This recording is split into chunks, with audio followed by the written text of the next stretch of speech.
계약서를 당장 찢어버려. 지금 리야드 왕궁이 어떤 지옥불에 떨어졌는지 모르는 건가? 2026년 2월의 어느 밤, 전 세계 에너지의 심장부라 불리는 사우디아라비아 리야드 왕궁이 비명 섞인 통곡 소리로 가득 찹니다. 불과 72시간 만에 4셉 20억 달러, 우리 돈으로 무려 56조 원에 달하는 거대 LNG 계약이 한순간에 휴지 조각이 되어버린 것이죠. 세계 최대 석유 기업 아람코가 10년 넘게 공들여온 한국 시장이 단 하룻밤 사이에 신기루처럼 증발해버린 겁니다. 하지만 진짜 공포는 그 다음이었습니다. 카타르, UAE, 쿠웨이트까지 중동 7개국이 일제히 비명을 지르며 집단 패닉에 빠져버린 것이죠. 도대체 대한민국에서 무슨 천재지변이 일어난 걸까요? 바닷물로 가스를 만든다는 인류가 수천 년간 꿈만 꾸던 그 불가능한 신화를 대한민국이 현실로 바꿔버린 겁니다. 매년 중동으로 꾸역꾸역 흘러가던 수십조 원의 돈줄이 마르기 시작한 역사적 순간, 50년 오일머니의 지배가 끝나고 자원 한 방울 안 나던 대한민국이 전 세계 에너지 패권을 틀어주게 된 그 소름 끼치고도 가슴 벅찬 현장을 지금 바로 확인해 보십시오. 지금 시작합니다. 대한민국 화이팅이라고 댓글을 남겨주세요. 여러분의 구독과 좋아요는 아주 큰 힘이 됩니다. 저는 리처드 스미스입니다. 전 세계 에너지 시장의 심장부, 사우디아라비아 국영 석유공사 아람코에서 무려 32년 동안이나 LNG 수출 전략을 진두지휘해온 부사장입니다. 제 이름 석자 앞에 붙는 수식어는 화려하기 그지없습니다. MIT 석유공학 학사, 하버드 경영대학원 석사, 그리고 포브스가 선정한 에너지업계의 가장 영향력 있는 인물에 7년 연속 이름을 올린 자타공인 업계의 거물이죠. 제가 지금껏 성사시킨 가스 계약 규모만 합쳐도 3조 달러를 훌쩍 넘깁니다. 지금 제가 서 있는 이곳, 아람코가 어떤 곳인지 아십니까? 시가총액만 2조 달러에 달하는 전 세계 석유회사 중 압도적인 1위 기업입니다. 엑스모빌의 10배가 넘는 덩치를 자랑하고 사우디아라비아 GDP의 절반을 우리 손으로 일궈냅니다.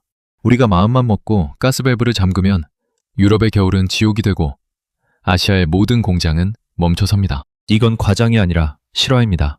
우크라이나 전쟁 때는 유럽 국가들이 제 발밑에 무릎을 꿇었고 일본 총리까지 리야드로 직접 날아와 가스를 구걸하곤 했으니까요. 그렇기에 저는 확신했습니다. 에너지라는 거대한 도박판에서 우리를 이길 나라는 단 한 곳도 없다고 말입니다. 특히 한국 같은 나라는 제 고려 대상조차 아니었습니다. 솔직히 고백하자면 저는 한국을 철저히 우습게 봤습니다. 아니, 우습게 본 게 아니라 아예 안중에도 없었다는 게 정확한 표현이겠군요. 물론 그들이 반도체를 잘 만들고 자동차나 조선업에서 두각을 나타낸다는 건 압니다. 하지만 에너지는 차원이 다른 게임입니다. 에너지는 신이 내린 자원을 가진 나라들만의 리그이고 한국은 땅속에서 가스 한 방울 나오지 않는 전형적인 에너지 빈국일 뿐이니까요. 한국은 매년 우리에게 42조 원이라는 거금을 갖다 바치는 아주 선량한 고객이었습니다. 10년 넘게 한 번도 대금 결제를 어긴 적 없고 겨울철 물량이 부족하면 우리가 부르는 게 값인 프리미엄까지 싫은 소리 없이 지불하던 나라였죠. 제 실적의 30%가 한국에서 나왔으니 1년에 서너 번은 만나 골프도 치고 좋은 관계를 유지했지만 그게 전부였습니다. 협상 테이블에서 그들이 가격을 깎아달라며 난처한 표정을 지을 때마다 저는 속으로 비웃었습니다. 미안하지만 싫으면 다른 나라 가서 사시든가요. 라고 말입니다. 어차피 갈 곳이 없다는 걸 누구보다 잘 알고 있었으니까요. 그런데 2026년 2월의 어느 날 밤, 제 비서가 얼굴이 하얗게 질려 제 사무실로 뛰어들어옵니다. 서울대학교 연구팀이 내일 긴급 기자회견을 열어 해수 전기분해 메탄 생산 기술을 발표한다는 소식이었습니다. 저는 실소를 터뜨렸습니다. 바닷물로 가스를 만든다고요? 미국도, 독일도, 일본도 수십 년간 매달렸지만 모두 실패한 그 난공불락의 요새를 한국이 넘겠다고요? 또 실험실에서 조그만 성공 하나 거두고 세상을 다 얻은 것처럼. 그는군 신경 꺼. 내일 보고서나 하나 올려. 라며 비서를 내보내고 저는 평소처럼 평온하게 퇴근했습니다. 아내와 주말 계획을 짜고 아들의 입시 상담을 하며 그 기자회견이 제 32년 커리어를 통째로 날려버릴 폭풍의 시작이라는 걸 꿈에도 모른 채 말입니다. 다음날 아침 사무실에 도착해 습관적으로 CNN 속보를 켰을 때 저는 제가 헛것을 본 줄 알았습니다. 한국, 서울대, 해수 전기분해 메탄 생산 성공, 패러데이 효율 65.4% 달성.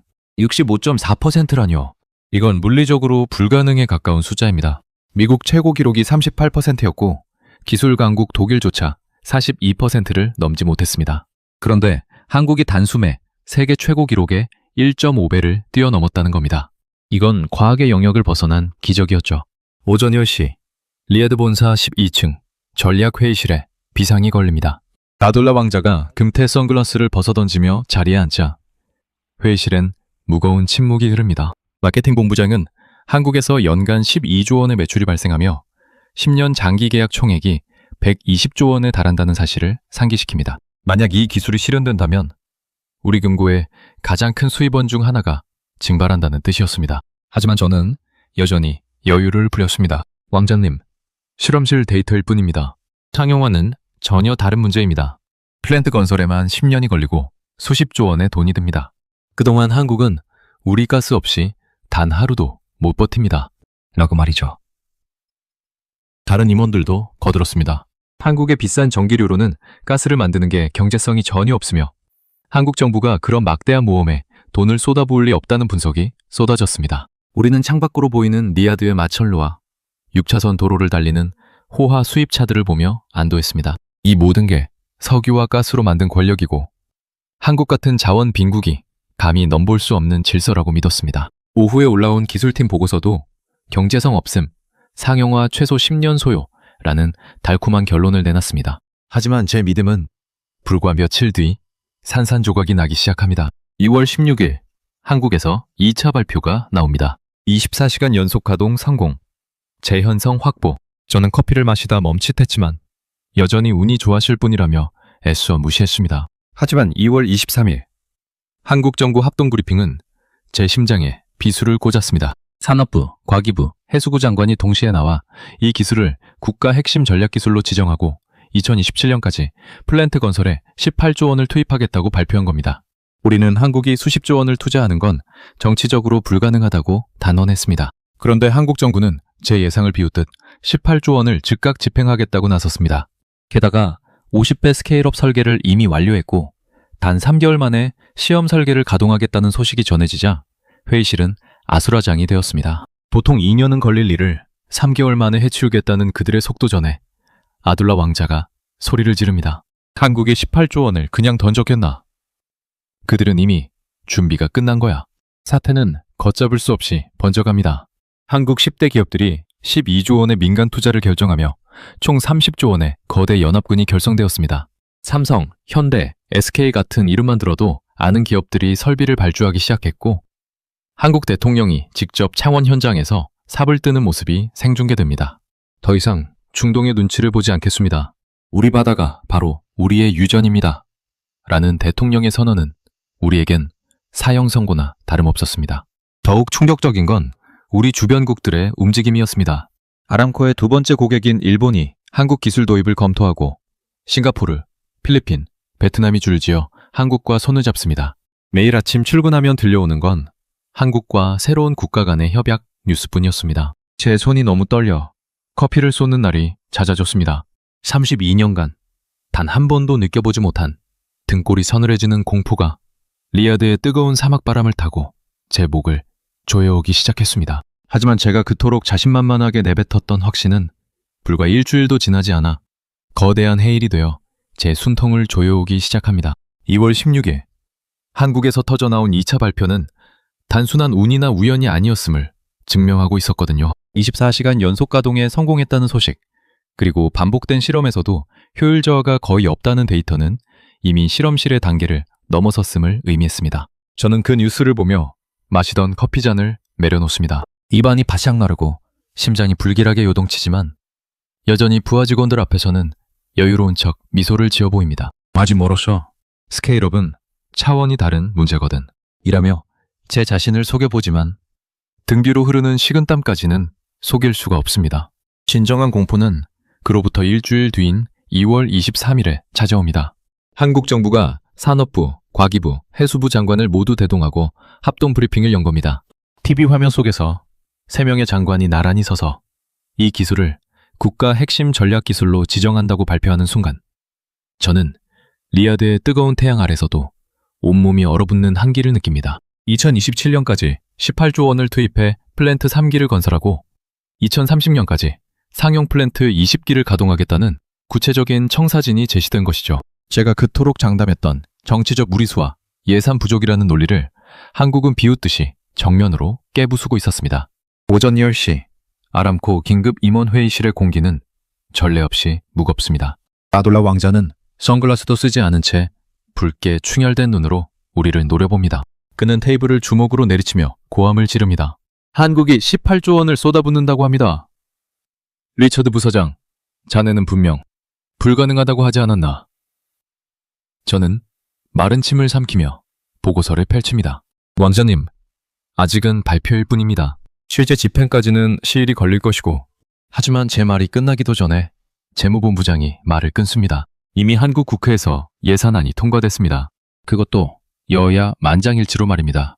만장일치, 그 세 글자가 제 가심을 짓누릅니다. 정치적으로 싸우느라 바쁜 줄 알았던 한국이 에너지 독립이라는 대의 앞에서는 하나로 뭉쳐 거대한 엔진처럼 돌아가기 시작한 겁니다. 회의실 벽면을 가득 채운 세계 지도에서 붉게 빛나던 한국의 위치가 오늘따라 너무나 거대하게 느껴집니다. 저는 본능적으로 깨닫습니다.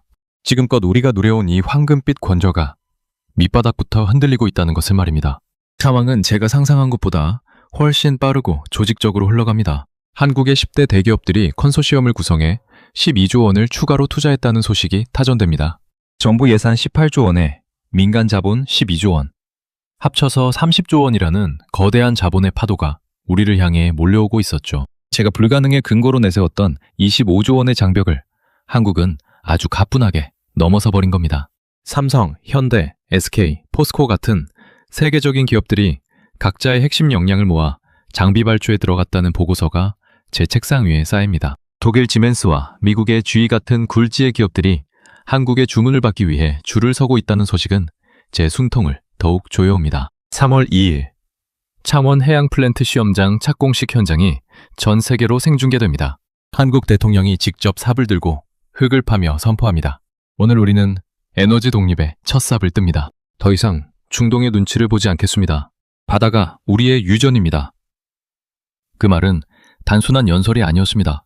50년간 에너지 패권을 틀어지고 전 세계를 호령하던 우리 산유국들을 향한 명백한 선전포고였습니다.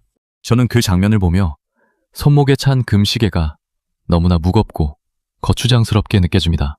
우리가 자원을 무기로 휘두르며 누려온 오만함이 저 차가운 바닷물에 씻겨 내려갈 위기에 처한 것이죠.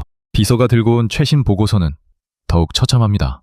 우리의 두 번째로 큰 고객이었던 일본 경제산업성이 한국 기술 도입을 검토하겠다고 발표한 겁니다. 일본마저도? 라는 탄식이 제 입술 사이로 흘러나옵니다. 일본은 연간 8조 원 이상의 가스를 사가는 핵심 파트너였습니다. 그런 일본이 한국의 손을 잡는다면 아시아 시장 전체가 도미노처럼 무너질 것은 불보듯 뻔했습니다. 실제로 싱가포르가 한국과 기술 이전 MOU를 맺었다는 소식이 들려오고 필리핀과 베트남까지 가세하고 있었습니다. 저는 텅 빈 사무실에서 홀로 계산기를 두드려 봅니다. 한국에서 빠져나갈 12조 원, 일본에서 잃게 될 8조 원, 그리고 동남아시아 각국에서 사라질 수조 원의 계약들, 직접적인 손실만 수십조 원에 달하고 가스 가격 하락에 따른 간접 손실까지 합치면 아람코 매출의 10% 이상이 날아갈 판입니다. 하지만 더 무서운 건 돈이 아닙니다. 50년간 에너지 신신으로 군림해온 우리의 자부심과 지위가 기술이라는 창을 든 한국에 의해 갈갈이 찢기고 있다는 사실입니다. 밤늦게 퇴근하는 리야드의 거리는 여전히 화려합니다. 하지만 저 화려한 불빛들이 언제 꺼질지 모른다는 공포가 저를 잠식합니다. 아돌라 왕자가 던진 마지막 질문이 귓가에 맴돕니다. 자네는 정말 한국이 5년을 못 버틴다고 확신하나? 저는 그때 대답하지 못했습니다. 제가 믿어온 세상의 질서가 무너지고 있었으니까요. 창밖으로 보이는 사막의 어둠이 오늘따라 깊고 서늘하게 느껴집니다. 한국이라는 작은 반도가 일으킨 파도가 이제 막 우리 왕궁의 문턱을 넘으려 하고 있습니다. 창원 해양 플랜트 시험장의 거대한 굴뚝 끝에서 마침내 눈을 찌르는 듯한 강렬한 오렌지빛 불꽃이 밤하늘을 가르며 솟구쳐 오릅니다. 그 순간 현장에 모여 숨을 죽이던 수백 명의 연구원과 관계자들이 일제히 자리를 박차고 일어나 서로를 껴안으며 오열하기 시작하더군요. 영화의 강추위 속에서도 밤을 지새우며 이 순간만을 기다려온 그들의 얼굴 위로 뜨거운 눈물이 흐릅니다. 그 장면은 실시간으로 전 세계 127개국에 송출되고 있었습니다. 아람코 본사 전략 상황실에서 그 광경을 지켜보던 임원들의 표정은 그야말로 처참함 그 자체였습니다. 50년간 세상을 지배해온 검은 황금의 성벽이 한국의 저 차가운 바닷물에서 피어오른 가느다란 불꽃 하나에 맥없이 무너져 내리는 역사적 순간이었던 것이죠. 대한민국이 마침내 에너지 독립을 넘어 전 세계 에너지 패권의 중심에 우뚝 서는 전율 돋는 현장입니다. 3월 25일 오전 10시 창원의 시험장에서 생산된 메탄가스가 배관을 타고 인근 발전소로 이송되어 실제 전력을 생산하기 시작했다는 공식 발표가 나옵니다. 효율 61.2%. 확인. 불순물 제로. 이 짧은 문장은 전 세계 에너지 시장의 핵폭탄급 투하와 다름없었습니다. CNN은 정규 방송을 중단하고 한국발 에너지 혁명이라는 타이틀로 긴급 속보를 쏟아내고 BBC는 중동의 시대가 가고 한반도의 시대가 왔다며 극찬을 아끼지 않더군요. 리야드 왕궁은 그야말로 초상집 분위기입니다. 아돌라 왕자는 분을 이기지 못해 앞에 놓인 크리스털 컵을 벽으로 던져 산산조각을 냅니다. 그는 떨리는 목소리로 소리를 지릅니다. 72시간. 단 72시간 만에 우리 매출의 30%가 날아갔단 말이다. 리처드, 자네는 도대체 지금까지 뭘 한 건가? 제 옆에 앉은 동료 임원들은 고개를 숙인 채 숨소리조차 크게 내지 못합니다. 우리가 불가능하다고 비웃었던 그 모든 데이터가 한국인들의 손끝에서 현실이 되어 우리를 덮치고 있었으니까요. 이제 상황은 완전히 역전되었습니다. 우리가 갑질을 부리던 협상 테이블의 주인은 더 이상 우리가 아닙니다. 일본 총리는 사우디 방문 일정을 취소하고 곧바로 서울로 비행기를 돌렸다는 소식이 들려옵니다. 뒤이어 싱가포르, 대만, 그리고 오스트레일리아까지 줄줄이 한국 정부의 기술 제휴를 요청하는 긴급 서한을 보냅니다. 한 달 만에 체결된 계약액만 무려 46조 원. 중동에 바치던 돈이 이제 거꾸로 한국의 금고로 흘러 들어가는 기적이 일어나고 있는 겁니다. 저는 리야드의 어두운 집무실에 홀로 앉아 창밖의 사막을 바라봅니다. 저 모래 밑에 잠든 석유가 영원한 권력인 줄 알았는데 한국인들은 바다라는 거대한 보물창고를 열어젖혔습니다. 그들이 보여준 건 단순한 기술이 아니었습니다. 자원 없는 나라의 서러움을 이 악물고 견뎌온 50년의 집념. 그리고 한번 시작하면 끝을 보고야 마는 대한민국 특유의 기적 그 자체였습니다. 모니터 속 창원 현장에는 아직도 불꽃이 타오르고 있습니다. 그 불꽃을 지켜보며 저는 문득 50년 전 제가 갓 입사했을 때 만났던 한국인 기술자들을 떠올립니다. 당시 사우디의 뜨거운 사막 열기 아래서 먼지를 뒤집어 쓴 채 묵묵히 용접기를 들고 있던 그들의 뒷모습 말입니다. 그때 우리는 그들을 그저 값싼 노동력이라 여겼고 그들이 꿈꾸던 미래를 비웃었습니다. 하지만 지금 그들의 후손들이 만들어낸 저 눈부신 불꽃은 우리 아람코의 심장을 정확히 꿰뚫고 있습니다. 전 세계의 시선이 이제 사우디가 아닌 한국으로 향합니다. 한때 에너지를 구걸하던 나라는 이제 전 세계에 에너지를 하사하는 제왕의 자리에 올랐습니다. 저는 무거운 몸을 이끌고 다시 회의실로 향합니다. 이제는 방어할 방법조차 남아있지 않은 이 처참한 패배를 어떻게 보고해야 할지. 제 32년 경력이 이토록 허망하게 느껴진 적은 없었습니다. 대한민국이 쏘아올린 저 작은 메탄의 불꽃이 50년 오일머니의 제국을 통째로 불태우고 있는 현장입니다. 대한민국의 위상은 이제 하늘 높은 줄 모르고 치솟습니다. 백악관 대변인조차 한국의 성과를 인류를 구원할 에너지 해방이라 명명하며 무조건적인 지지를 보냅니다. 한때 중동의 눈치를 보며 가스 한 방울에 벌벌 떨던 아시아 국가들이 이제는 한국의 바다를 보며 희망을 노래합니다. 바다가 우리의 유전이다. 라는 한국 대통령의 외침은 단순한 구호가 아니었습니다. 그것은 억눌려 있던 자원 빈국들의 영혼을 깨우는 우렁찬 함성이었습니다. 저는 떨리는 손으로 한국과의 협력 방안을 담은 문서를 다시 작성하기 시작합니다. 이제는 우리가 그들에게 고개를 숙여야 할 시간입니다. 우리가 휘둘렀던 자원의 칼날이 무뎌진 자리에 한국의 혁신적인 기술이라는 방패가 세상을 덮고 있습니다. 이 거대한 흐름을 거스를 수 있는 존재는 이제 지구상에 없습니다. 50년, 오일머니의 시대가 저물고 이제 전 세계가 한국의 파도 앞에 줄을 서는 찬란한 새 시대가 열리고 있습니다. 대한민국의 찬란한 불꽃이 창원의 밤하늘을 수놓고 있는 그 시각. 저는 리야드의 본무실 창가에 서서 차갑게 식어가는 커피잔을 내려다보고 있습니다. 유리창에 비친 제 모습은 32년 전 야망에 가득 찼던 젊은 엔지니어의 모습이 아닙니다. 세상의 중심이 영원히 우리 발밑에 있을 거라 믿었던 오만한 노병의 초라한 그림자일 뿐이죠. 하지만 제 가심 한구석에선 설명하기 힘든 뜨거운 무언가가 울컥하며 치밀어 오릅니다. 그것은 패배자의 굴욕이 아닙니다. 평생을 자원이라는 축복에 기대어 안주해온 제가 오직 인간의 의지만으로 무무에서 유효를 창조해낸 한나라의 거대한 서사 앞에 바치는 경외심입니다. 저는 아람코의 모든 직함을 내려놓을 각오로 마지막 보고서를 작성합니다. 이 보고서는 우리 왕국을 위협하는 적에 대한 분석서가 아닙니다. 우리가 잃어버린 초심과 대한민국이 50년간 지켜온 집념에 대한 고해성사입니다. 저는 보고서의 첫 문장을 이렇게 시작합니다.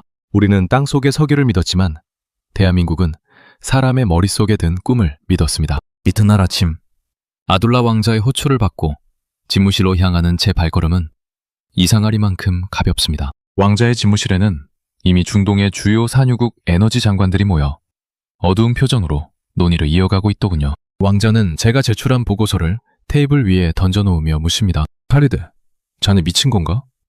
협력이라니. 우리의 자존심을 다 버리고 한국에 무릎을 꿇자는 건가? 저는 왕자의 눈을 똑바로 응시하며 대답합니다. 왕자님, 이것은 무릎을 꿇는 것이 아닙니다. 살아남기 위한 유일한 선택입니다. 50년 전 우리가 사막에 길을 낼 때 그 길을 닦아준 이들이 누구였는지 기억하십니까? 바로 그들이 이제 바다 위에 길을 냈습니다. 우리가 그 길을 함께 걷지 않는다면 사막은 다시 고립될 것입니다. 침묵이 흐릅니다. 샹들리에의 화려한 불빛조차 무겁게 내려앉은 그 방에서 왕자는 천천히 고개를 끄덕입니다. 자네 말이 맞네. 자원은 언젠가 고갈되지만 저들이 가진 저 지독한 의지는 마르지 않는 유정과도 같군.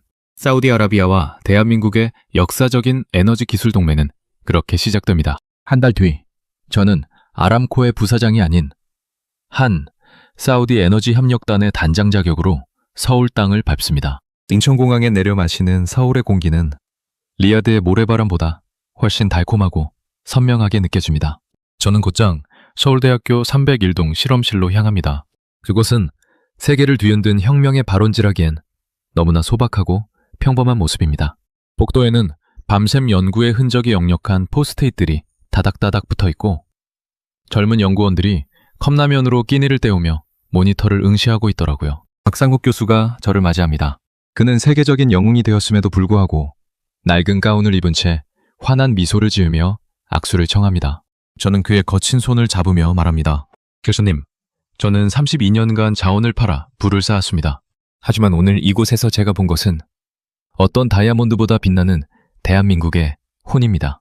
박 교수는 실험실 창밖을 가리키며 조용히 대답합니다. 부사장님, 우리는 그저 배고팠던 시절 사막에서 땀 흘리며 자식들을 키워낸 우리 아버지들의 약속을 지키고 싶었을 뿐입니다. 에너지가 없어서 고개 숙여야 했던 그 서러운 역사를 끝내는 것. 그것이 우리의 유일한 연료였습니다. 그의 말을 듣는 순간 제 눈시울이 뜨거워집니다. 1970년대 50도의 고열을 견디며 사막의 용접봉을 잡았던 그 한국인들의 눈빛이 박 교수의 눈동자 속에 그대로 살아 숨쉬고 있었던 것이죠. 그것은 대를 이어 내려온 지독한 책임감이자 나라를 사랑하는 마음이 빚어낸 기적이었습니다. 서울시청 광장에서 열린 에너지 독립 기념 축제에 참석한 저는 수만 명의 한국 시민들과 함께 서 있습니다. 무대 위에서 태극기가 휘날리고 50년 전 중동 건설붐을 일으켰던 백발의 노병들이 훈장을 가슴에 달고 당당하게 입장합니다. 그분들의 구분 등과 거친 손마디는 그 자체로 대한민국의 역사이자 자존심입니다. 관중석 여기저기서 대한민국 만세라는 함성이 터져나옵니다. 저는 그 함성 속에 섞여 조용히 박수를 칩니다. 이 나라는 단순히 운이 좋아서 성공한 것이 아닙니다. 가장 어두운 시절에도 희망을 잃지 않고 한 방울의 가스보다 귀한 한 방울의 땀방울을 소중히 여겼기에 오늘날 세계의 주인이 된 것입니다. 이제 전 세계의 모든 지도는 대한민국을 중심으로 다시 그려지고 있습니다. 중동의 왕실도, 유럽의 강대국도, 미국의 거물들도 이제 서울의 결정을 숨죽여 기다립니다.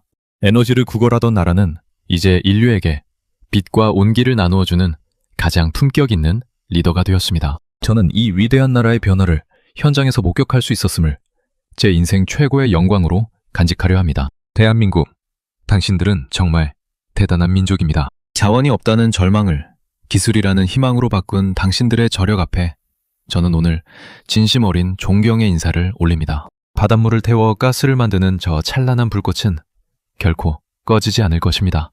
그 불꽃은 바로 대한민국 국민 여러분의 뜨거운 가슴 속에서 타오르고 있기 때문입니다.